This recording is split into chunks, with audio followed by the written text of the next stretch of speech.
he started off by talking about how the Nixon administration intentionally made psychedelics illegal because they wanted to figure out a way to destabilize and destroy the hippie subculture that was springing up. Yeah. And the smartest way to do it was to make the sacramental substances that the leaders of the movement were taking illegal. And you could destroy the whole thing.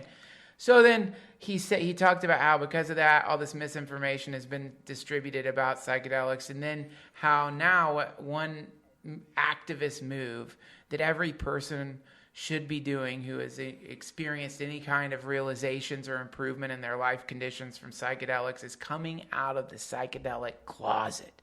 And I really love that terminology for it, because I know a lot of people who can't talk about the psychedelics that they do. That was me. I mean, I did how this tour came about originally. I mean, I didn't want to tell. I would do some jokes in my material, a few minutes here and there, usually like really silly stories. You know, it wouldn't be like super informational or whatever like it is now. And I was on You Made It Weird a while back, and we weren't planning on talking about this. Just DMT happened to be brought up, which is something I'm a fan of and have done a lot of, and we start talking about it, and then all of a sudden, like, my agent happened to listen to it actually, and my agent was cool enough, rather than to be like, hey, are you on some crazy drug? She was like, what the hell was that? I want to know more about that DMT. And I was like, well, I do have an hour of material about this stuff. I'm just not ready to like come out of the closet about it. And she's like, no, you got to do it. You should. And I think a lot of people are coming out now. I mean, I interview scientists for my podcast, Here We Are, and I talk with some people afterwards, and they're like, you'd be surprised how many people in academia have, dabbled a bit. I think that it's it's a very intense thing to like, because you hear about like the varieties of closets out there, right? And to suddenly realize, like, I mean, I haven't been in the psychedelic closet for much at all in this podcast, but still I hesitate to talk about it with my dad. Oh, yeah. I don't want to make him uncomfortable. I don't want to tell him, when I was at Burning Man, I had one of the most powerfully beautiful LSD experiences of my life, or all the benefit that came from it, And then you sound like you're raving like a mad person to like that from their point of view, and they're worried you have schizophrenia or something like that. I wasn't going to do my hometown on my tour, and I was like, you know what? Screw it. Like my parents have already heard me like do like fisting jokes and like whatever else. It like no problem.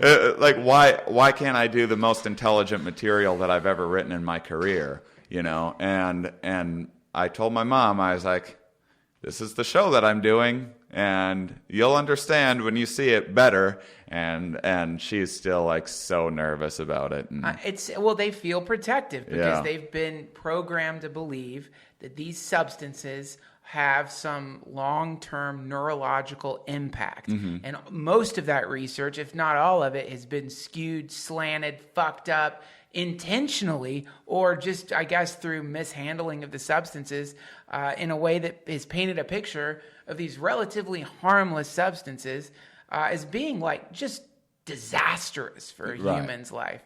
And, I was talking to a friend of mine, and she said that she was talking to this guy about LSD, about taking LSD.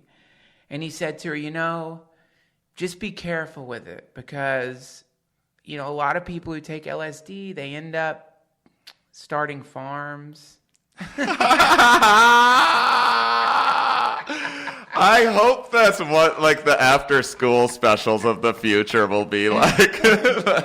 Everything was going great. He was moving up in his cubicle job. He had just got from the mail room into an assistant position. Yeah. And then everything fell apart. Now look at him. He's making his own soaps. And he's out in nature. He bought a fucking RV, and he just drives around and experiences the beauty of the planet he happens to be living on. It destroyed his mind. He's a crazy person. It wrecked his brain. Well, it's interesting tying together everything we've already talked about. I have kind of a take on what happened during that the civil rights movement, the Nixon era, a little bit, and so one of the testable kind of long-term effects of psychedelics is, so I've been talking on my podcast a bit about this Big Five personality indicator test. It's sort of like Myers-Briggs or something like that. Have you heard that? But Myers-Briggs is kind of, no one really uses that anymore in academia, and it's not perfect. I'm sorry, is this the personality test that they use to, like, in conjunction with the DSM-4 or whatever? Yeah. You know what I'm talking about? I think so. That sounds very familiar. It's like the big manual of, like, mental illnesses that if you look through it, you've got every single one of them. Oh, yeah. I don't think those two are connected exactly, but okay, the idea. So actually, if you want to get an idea of what it is, put on. Are you online right now? Yes, I am. And are you, like, logged into Facebook? I can get to Facebook. So instead, go to applymagicsauce.com. Okay, got it.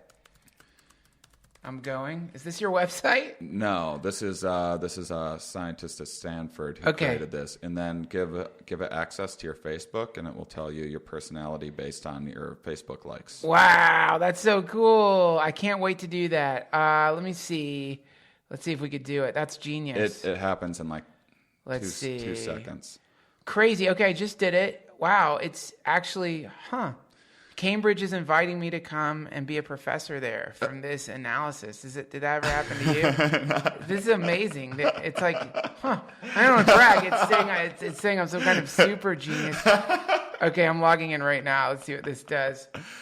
Let's see. So it's guessing your age and your gender and sexuality. And totally off of my age. It said younger, right? Yeah. Because most of the things that you liked on Facebook were years ago when you did it. It says I'm 49%. I'm an androgynous. You know what, though? I don't really use I guess I am kind of androgynous. I don't use Facebook a lot. That's what's not perfect about it. Yeah, I barely go on there. So, but it does say, let's see, neuroticism, 39%, agreeableness, 43%. I'm more competitive than I am teamworking and trusting. Unfortunately, that's probably true. I'm contemplative. Yes. I'm impulsive and spontaneous. Yep. And then I'm right in the fucking middle of conservative and traditional. Really? Weird. Well, I don't go on Facebook enough. Right. Yeah, muscular. It says I'm beautiful. Beautiful. Just it says I'm 100% a beautiful man. See, it nailed it. It's a perfect test. It's a perfect test. So these things are very flawed for many reasons. But the point is that so the big five are conscientiousness, which I'm very low in. Like, I'm a very messy, disorganized person. Agreeableness, which I'm low in. I like to argue with people, and I'm skeptical. And stability, neuroticism, I'm in the middle. So I'm not unstable, but I'm not terribly stable either. Extroversion, I'm kind of in the middle. And then openness, which is the one that psychedelics do have a testable long-term effect on. So if you're very high in openness, which is people like you and I, like, you can't get enough novelty in your life, not enough stimulation, you need new information all the time, highly inquisitive. And the downside is that you tend to, like, question authority too much, you get yourself in a bit of trouble, maybe you're too spontaneous sometimes.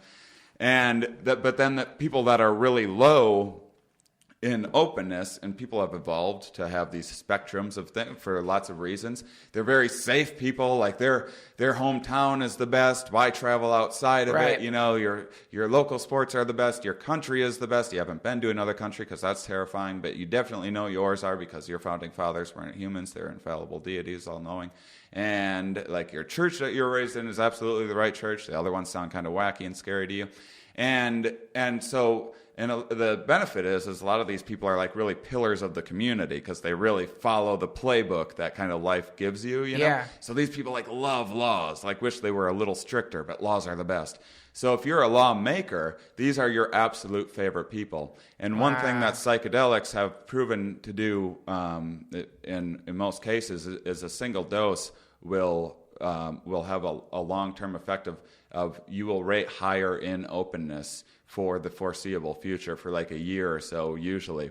And so all of a sudden, on top of everything else that was going on with the civil rights movement, you were starting to lose all of these nice little rule followers, and then all of a sudden women wanted rights out of nowhere, and these very colored people, and no one wanted to go to war anymore, and it's just a nightmare. And so that's my take on why it was, because Nixon actually hired a team of people to inform him on what to do, like scientists, doctors, and stuff like that, and they told him that therapy and descheduling was the right way to go with it, and he's like, nah, screw all that, and he set up all the scheduling system initially, made him a Schedule 1. Yeah, it's sinister. I mean, when you realize just how absolutely fucking sinister the entire most of your conceptualization of psychedelics has been placed there not by the truth, but by an organized superstructure that wanted to infiltrate and destroy the power structures of groups of people who wanted to make the planet a non-warring, non-authoritarian sort of place. It's mind-bending. And a lot of these people that weren't even smart enough to put together these conspiracies were just fearful people that were also misinformed and also just happily bought into any of this hysteria as well. So you take all of those things and put them together, and it's a pretty sad situation. I've been doing psychedelics more often since putting together this tour for material, quote unquote. Yeah, sure. And I've had lifelong chronic depression since I was like 9 years old or so. I remember it was like right around 4th, 5th grade.